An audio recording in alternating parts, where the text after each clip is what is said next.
In this video, I'll be assembling the advanced box joint jig from plans that are available on my website. Many people have asked if these jigs can be built with less expensive, easier to find materials. My recommendation is to use the best plywood that you can get, but more or less just to show that it can be done, I'm going to be building this jig from MDF and construction grade pine.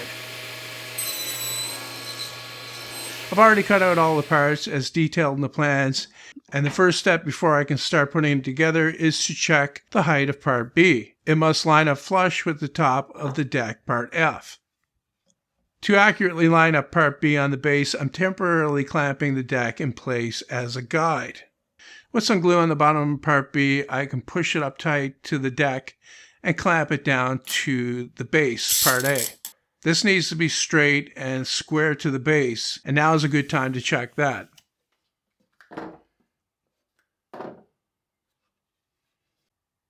I'll let the glue set for a few minutes before gluing on part C, then put it aside to dry completely before moving on to the next step.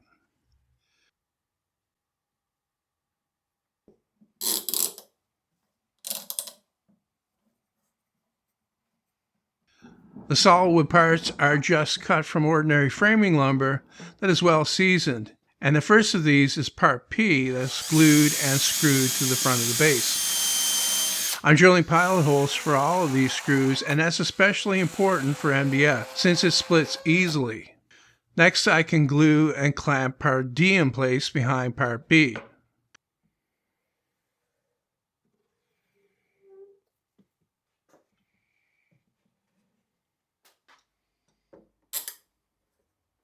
Part E1 and E2 are glued on next, and once again I'll have to wait a while until the glue sets before continuing.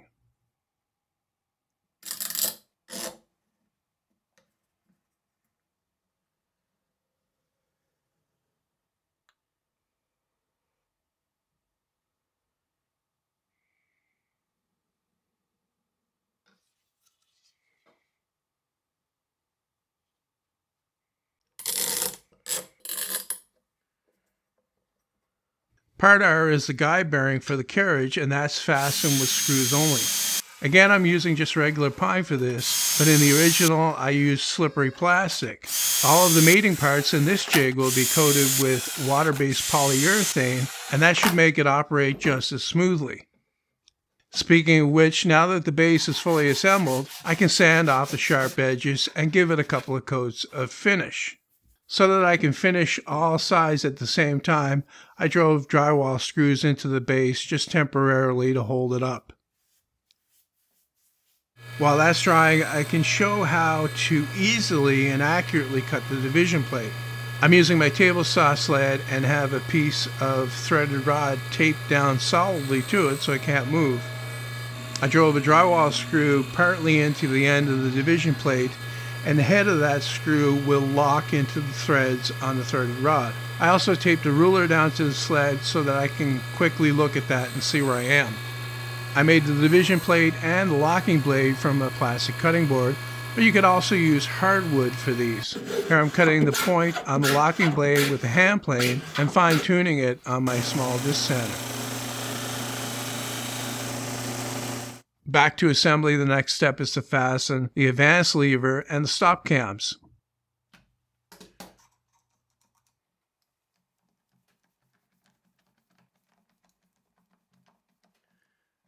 To get started on putting the carriage together, part L is glued and screwed to part M. These need to be square to each other, and you'll want to check that and make adjustments before the glue sets. Part Q needs to fit between part M and part P on the front of the base, and here I'm just trimming a little bit off on the table saw.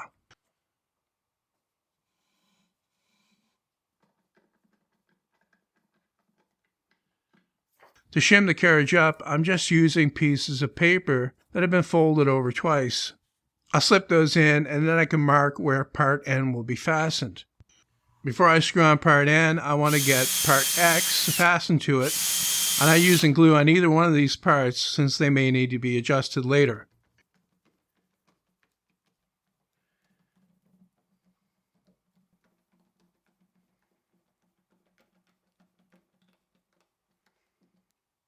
When I put the carriage in place, I can see that part R sticks out a little bit. So to fix that, I'm going to shim part N out with layers of paper.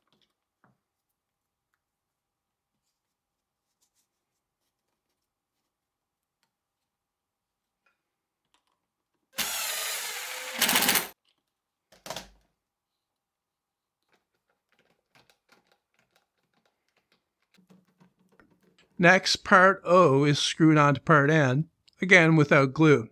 You'll want to check now to make sure that the carriage moves freely on the base and make any adjustments that are needed. Here I want to check the height of parts G and H. They should be flush on the top with part X on the carriage.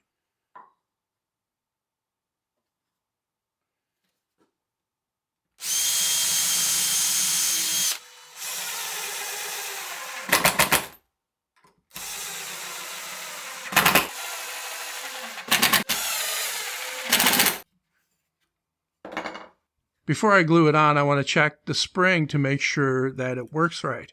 It only needs to be stiff enough to return the advance lever after you push it in. I'm going to leave this to dry for a few hours before moving on to the next step. In the meantime, it's a great opportunity to give the carriage and the rest of the parts a couple of coats of finish.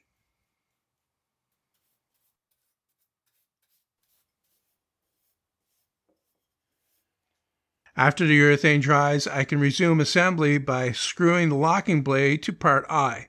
Then part I can be screwed to part K. The screw that holds the locking blade on should be countersunk flush, but also let the blade swing freely. The locking blade needs to clear the advance lever also, so I'm checking that now.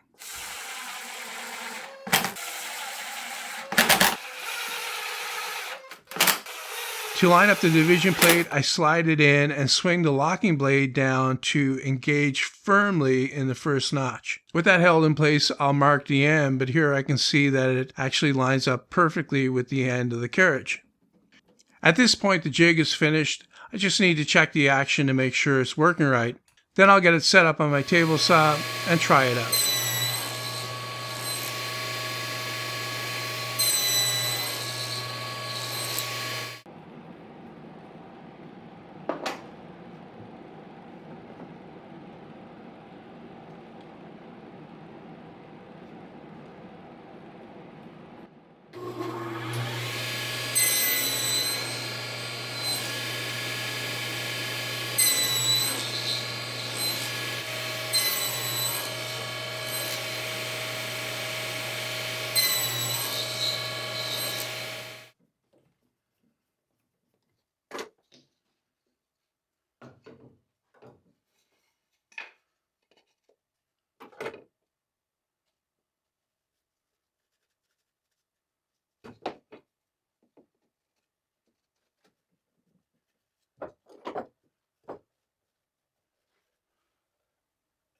I thought it was only appropriate that since I made the jig from MDF, I should cut the sample in MDF as well. Turned out well. The first sample that I did, I tested it before I did this, was a little tight. What I wound up doing was shimming the blade with just the thickness of a piece of paper on the inside where the flange is, and that made the blade wobble just enough to cut the slots wide enough for a good tight fit. I used one thickness of paper there, but you could use two. Same thing if you're, still too tight. There's absolutely no problem with doing that either.